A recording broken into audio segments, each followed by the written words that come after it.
In this assignment for second term theory, we're adding the inner voices for 3 hymns or carols. This is a carol. These 2 are hymns. They're all from a hymnal, where we have the outside voices of what was originally done and the first set of the voicing for the phrase.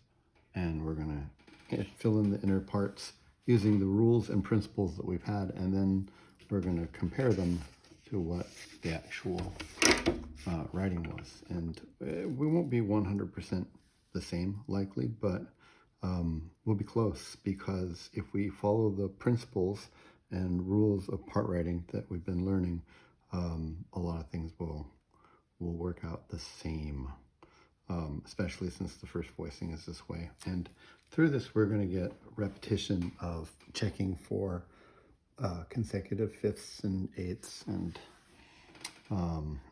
doubling, spelling, that kind of thing. Also, we've added second inversion triads here, here, and down here on these 2 as well. So we'll see a cadential tonic 6/4. We'll see a passing chord and also pedal chords as well. And we'll point those out, and we'll talk about how to part write those, which is basically do it smoothly and double the fifth of the chord or the bass note. So let's just start here. This is "O Come All Ye Faithful," right?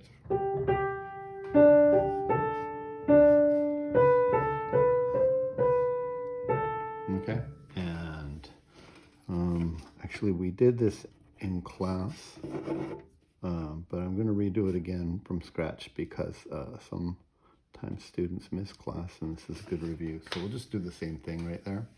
And then remember that we want to have a root and a third most of the time. And we don't want a double tendency tones, which would be like the 7th scale degree would be T. That would be something we don't want to double. There are no diminished chords here, so we don't have to worry about doubling the 5th of those. And generally we want as smooth a line as possible, so I'm just going to hold this D all the way through. Here in class, I think we made the choice to go down to the G, and I believe that's probably different from maybe what they did in the original hymn, but it still works. Now, a lot of the consecutive octaves and fifths and things don't really apply here because we're all on the same chord. In fact, you could have gotten away with just leaving this B here and not having the G for the moment, because we just heard an iteration of the chord with the G present, and this is just arpeggiating in the same chord. We've had nothing to change the sound in our ears. It would work by, well both ways, but we're just gonna do that. And I think this stays there, alto, doing what altos do. And again, although I think it's a little different from what happens in the actual hymn, I think we jumped up like this in class just to go back to the original voicing. Okay, from here, we're going to our 5 chord, which is D. We just want to make sure we don't double the F sharp, but we do need an F sharp. So we're going to jump up to here like this, and this we're going to come down to there. One of the students chose that because they felt that although this would have been the formula called not common tone when things are in root position and set up correctly, we didn't do that because she felt that the range would be better and smoother line here, which is a principle we kind of want to observe. Because we are changing chords, we need to check our doubled note to see if we go to another doubled note, and we don't right there. It's kind of given because it was written for us. And then we have to look for our root and our 5th. Right here is our G and our D, and to make sure that those don't go to another 5th. And that is a 10th right there, or a 3rd. This root and 5th doesn't matter because it's inverted, so it's a perfect 4th, and parallel perfect 4ths are fine. Okay? And I think we also just stayed like this as well. Obviously, we can't have, we went up to the F sharp here instead of staying on the D, so we'd have a 3rd of a chord instead of jumping this down there, because we didn't choose to leave it on the G to move down to there. We went back up to the 3rd. And so we're going to have to jump the alto down to there. It's the same chord. We don't need to check for hidden direct octaves, fifths, those kind of things, because it's the same chord. But we do need to check from here to here, okay? And again, smooth lines and avoiding sort of voice leading issues are the idea that we want here. And I think we can just get away with this, like that, because we need a G and a B and a D, and the B here is, maybe we don't want to do that. No, I think what we're going to do is we're just going to go to the G right there, like that, double in. I think that's what we did in class too. And now we have doubled root, third, fifth, and we'll check here. Our doubled note is the D. It goes to a B and a D. It's nice when the line stays with what we call oblique motion, when one line doesn't move and the other one does, because you can't have parallel issues there. My T goes to Do. My roots are above my fifth, so none of these have to be checked for root and fifth, like parallel fifths, because it's a fourth right there. And then from here, I think we just stayed the same. Good old altos doing so much work for us. And then there, and then there, like that. Again, we're trying to go as smooth and simple as possible. There are other possibilities, but I think that's pretty good. And then we're going to our C chord here. We need an E and we need a G, although you could get away without the G, but I think we'll leave the G there, and this will just go up to the E, like that. Yeah, again, root and fifth goes to a sixth, right? And doubled note is the A, and now it goes up and that one goes down, so we're fine. Doubled note here splits to a fifth, right? My root and my fifth right here, well, if this one stays the same and that steps up, that's not a problem, and this goes from here to there, it goes into a third, so we're good. Now, when we get to the 1-6-4, what we want to remember is that this is not an autonomous chord. They're always labeled by what's around them. In this case, it's a cadential tonic 6-4. It's an embellishment of this. This is actually a 5-3 if we put the figured bass in there. And we put a 5 underneath both of them to remind us that this is actually, although it spells the 1 chord, is acting as ornamentation of the 5 right there. Functions like a 5 chord. And so we're going to just hang out right there like that. And then this is going to go back down to there because we want to double the fifth of the chord. That's what we do when we have 6-4 triads, right? And so there's my fifth right there. And we just check again. My double note is my C. It goes in and in, so that's not a problem. Here's my root and my fifth. That stays oblique to that, so not a problem. We're good. And when we come down here, what you need to understand about 6-4 going to a 5-3 is that the 6 goes to the 5 usually, and the 4 goes to the 3. So that means that this is my sixth above my bass right there. It's going to come down to 5. That's that one right there.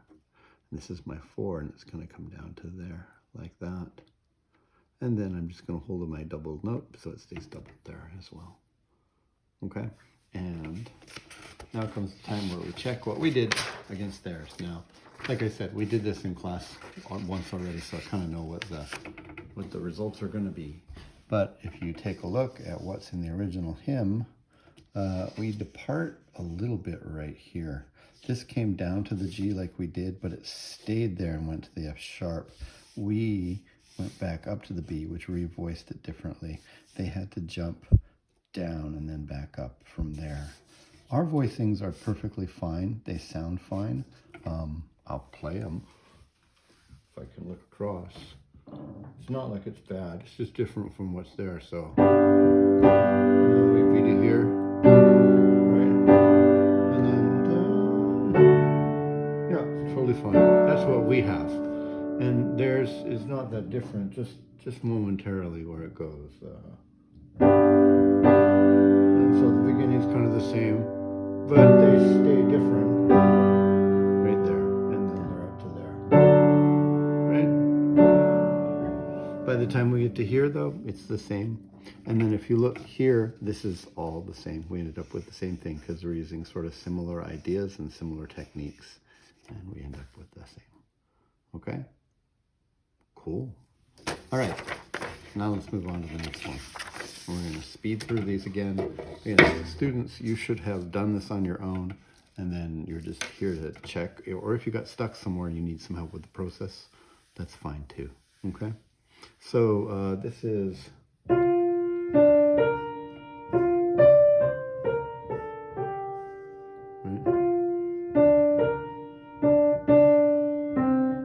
It's a little longer. It's got some things going on here. And again, I'm just going to try and go through this so that you get sort of theory crafting with it. It's not just knowing the rules, it's getting an idea of workflow. Okay, so like for instance, right here, I'm not going to change anything. It's on the one chord the whole time, and there's no reason to move everybody with soprano. We have all the notes we need. So this comes down, everything stays there, right? And then quite honestly, when it goes to here, I'm not going to do anything there either.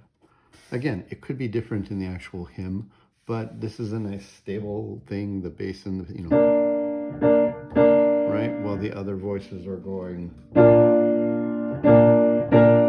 right? And remember that when we're writing hymns, although the textbooks will tell you that your tenor can go up to like a G, that's for a real tenor. These are hymns for lay congregations and things, and just, you know, sometimes sung by people that are not true tenors. You borrow a baritone and you put them there. So we don't need to go up high like that. And I think we stay here like this as well, right? There's no reason to change unless we find we run into a problem here. But even then, I don't know. Like I'm gonna do, looks like I've got root, third, fifth right here, and it's still another one chord. Since this is leaping up 2, I'm going to borrow a formula that we learned when they're, you know, standard formats and root position chords, which is going to be common, similar motion voice exchange, which is the alto and the soprano move in the same direction, swapping pitches. This is when the soprano makes a big leap, and then the bass stays the same and the tenor stays the same. So that's what we did right there. Now we've got a 5-6-4 chord here, first or second inversion 5 chord. When you see this, we have to label what kind it was. Before we had the tonic 6 chord, we put the bracket underneath with the cadence. Here you can just bracket around it. And because this looks like a passing tone figure, right, like between the 1 and the 1-6 right here, the passing tone, we're just going to call this a passing chord. Again, we want to double the fifth. Everything else should try and stay smooth, right? So let's make sure that we understand we're in the key of B flat, and this is going to be an F, A, C chord right there. And we're going to want to double that note, and everything else should be as smooth as possible. The C is already doubled in the melody and the bass, and so this F can stay common, and this can just come down to there. It's not really a 5 chord in function. It's a passing chord that's been passing note that's been harmonized with the 5 chord. It's a little chicken and egg, but you know. And let's just check ourselves here. There's our doubled note right there, and it collapses inward. That's not a problem. This is my root and fifth and root in my fifth, but because this stays oblique to the movement here, you're never going to have any problems, right? And then I think we'll just go back like that, right? Alto's doing alto's job, right? And from here to here, we can see that T went to Do like it should have. Our doubled note right here collapses inward, right? Our root and fifth right here, it stays oblique and collapses in, so we don't have any issues there as well, okay? Now we're going to our 4 chord. This is a non-chord tone. We can choose to ignore it, or we can choose to harmonize with it at the 3rd. I know what they did in the hymn because I saw it, but this is this chord right here, right? And I think, again, we do the least amount possible. So that's going to stay like that, right? And now we have a choice. You can either come down to the E flat here and then stay on the E flat, or you can non-chord tone down with it. I'll let you in a secret. I think that's what they do right there. I could play it both ways from here, and you can hear it. They both sound okay. So this is from here, right? So this is what we wrote, right? And then here, and I'm gonna put it with the F in the alto, harmonizing the non-chord tone right there. Sounds great. If I do it with going to the E flat right here ahead of time, then I get, there's my passing chord, right? And I'm gonna harmonize to the E flat already, and it's gonna be, oops, right, with the F. It's a little stronger without the F on the E flat already in the alto. They're both fine. I'm pretty sure that's what happens in the in the hymn the way it's written. It's okay though, right? And we check, here's our doubled note, but because this doesn't move, it can't be a octave thing. This is my root and my fifth right there. They don't move, it's not a problem. Okay, we're going to my one chord from here. Just gonna hold that out. I'm just gonna bring this down, right? And there's my root in the fifth, goes to an octave. There's my doubled root. It goes down a step, that one goes down a fourth. We're not gonna have any issues there. And I think we're gonna do the same thing we did here. It's possible that we wanna do something else. A lot of times, people that arrange and compose will do a different voicing the second time. And that gives interest to the singers and slightly different colors to the song because of the voicing. But we're doing this as an academic exercise, and we want to stay as close to smooth and simple as possible and master that, and then we can go on to other things. And so I'm gonna stay with what I did here, right? Same thing exactly. And I think I'm just gonna stay just like that. Okay. Again, it may be different from what the hymn did, but it's going to work just fine. Like I'll play this from here, or like this.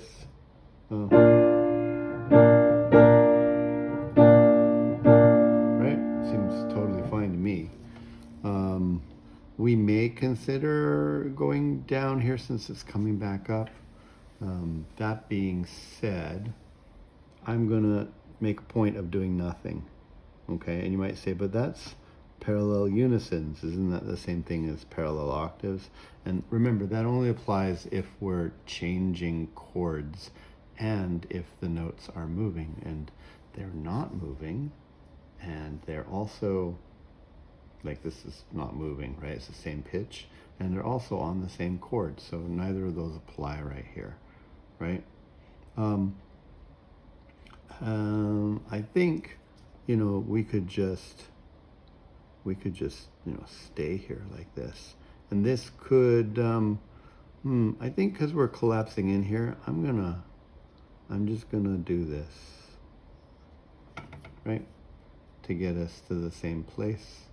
And then the 5 chord is an F, A, C.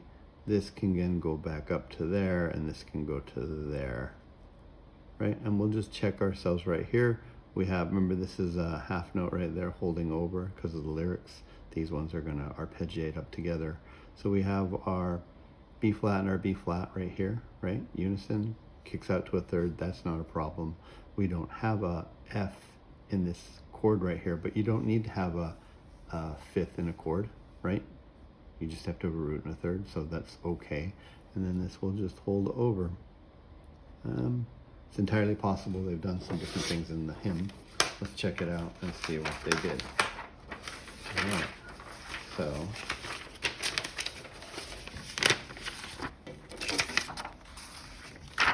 hold this over. You know what they chose to do. So they chose to kick down to the F right there, just to give the different color there and have some contrary motion. That's totally fine. It's totally fine. They did it. It's great. But I think we're totally fine like this as well. Sounds fine to me. And then we're back to the same voicing. Here, we have the same thing. This is just split 2 notes there, but collapses in, collapses in. They've doubled the same way. They've come up the same way. They kept the F right there to harmonize the non-chord tone, and then they ended up in the same voicing. Here, looks like they did what we did here, and then they brought this down again to the F like they did the first time. But other than that, we end up, by doing that, they can bring this down to the B flat because this is down on an F, right? Like if we look, because they brought it down to the F, right, we need another B flat, and so they brought their alto down. Again, different from what we did, but I think fine. And then they're already in this configuration of a fifth down here because they brought this down, but we're okay. They end up with C and A here, and then doubled F right there, and we ended up with C doubled, and then F and A down there. It's really the same voicings, just different voices that are doing it. Again, very close to the same. All right, last one of these to do is this one right here. And it's,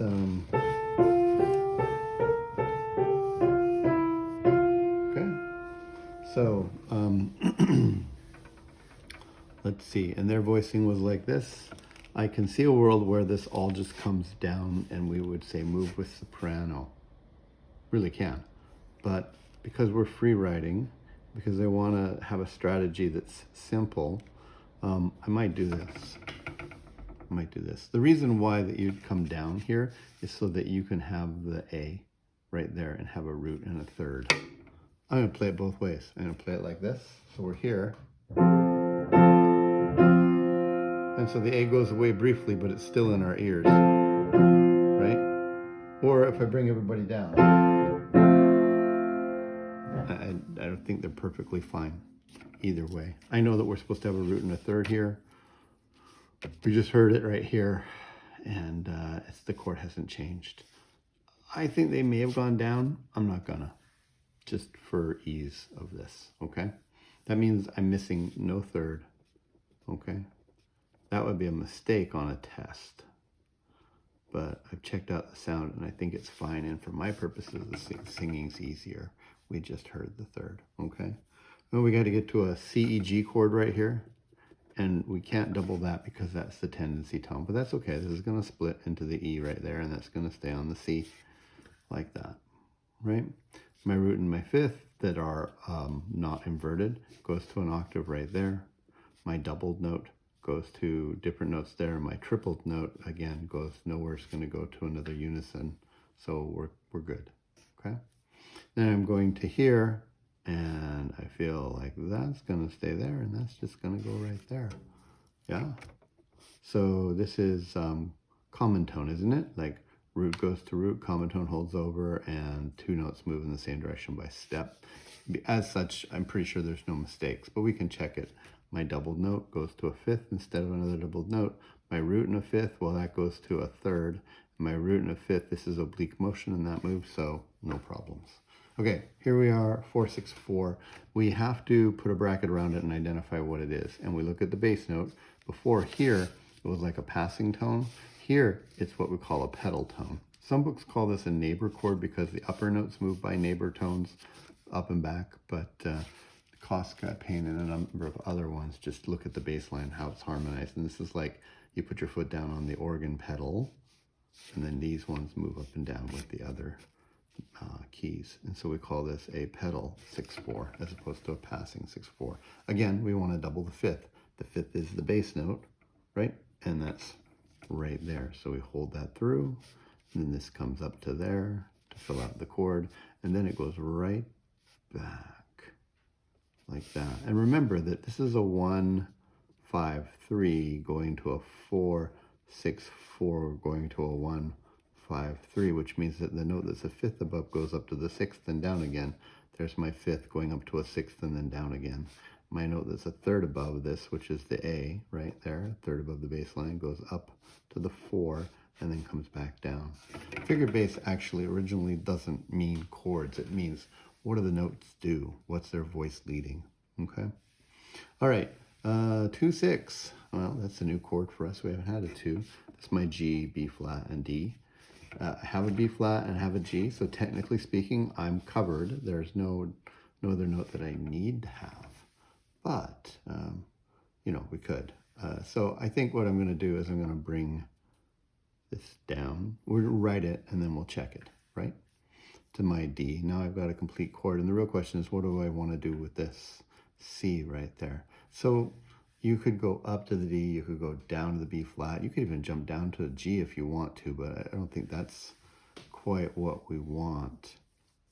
It messes up some of the doubling here, maybe, depending on how this is. And sometimes people will go and voice this and then work backwards from there. But let's just go forward for a minute. I think I'm going to come down to the G. That gives me double G's and a B flat and a D, which kind of sends me there like this. But I got to check. So my double note is the F. This goes to a D and this goes to a B flat. So from an octave to a 10th or a third, so that's fine. Here's my root and my fifth right here, and they go to a 6th, so that's fine as well. Final test, I'm just going to play this real quick, and see how that goes. So from here, I've got then I go to my 4, 6, 4, and then back, and then to here, right? Seems fine to me. And all the lines are very singable. There's some skips there, but that's okay. If you really hate the idea of the skips, you could bring this to a B flat right there and end up doubling the third of the chord. We'll see what they did, okay? But what this says now is I've got my 1, 6, 4 going to a 5. This is at a cadence. We're going to call it a cadential tonic 6, 4. And again, we want to double this note right here. So, you know, this is going to be an F, A, C with the doubled C, right? And we have the F and we have a C, so we need an A. I'm going to put that right there. And we need another C. I'm going to put that right there, like that, okay? Works fine if we're from a B flat as well. It collapses inwards. Let's just check out our double note right here.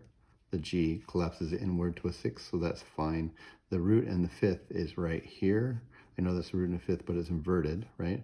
And this is collapsing inwards to a third, so there's no problem there. It wouldn't be a problem either way if we didn't have the G there, because then it would have just been inverted, right? And then we're going to collapse into the C chord, which is same, and this comes down like that, right? C, C, this is my 6 going down to my 5, and this is my 3, or 4, sorry, right there, going down to my 3, root position chord, figured bass 5, 3. And then we're just gonna, I think we're just gonna end up like this at the end, like that. Okay, let's check and see what they did, and then we're done.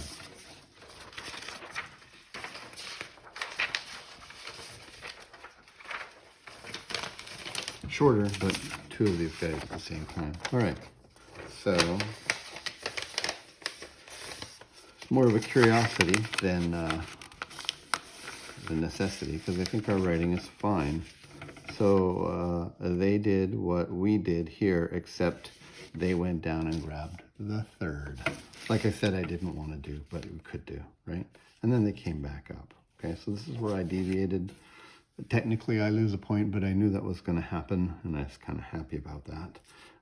They did exactly the same thing, which is the common tone connection method, and these ones went up and down. We did exactly the same thing here. When we got to our next chord, they jumped down here and then to the B flat like we predicted they might. We jumped down to the G. Either way, though, after that, this went into the A like we did. This went to the C, then held over and went down. So it's very close. They went to there because it's more singable, I guess. And they went to there because they wanted the third. It's pretty good either way. I'm going to play ours so you can hear that it sounds just fine. So we're here. Right? There's a little bit of a, hey, where'd my third go? But yeah, I guess I see why they did that. I'm just going with easy singing, right? And then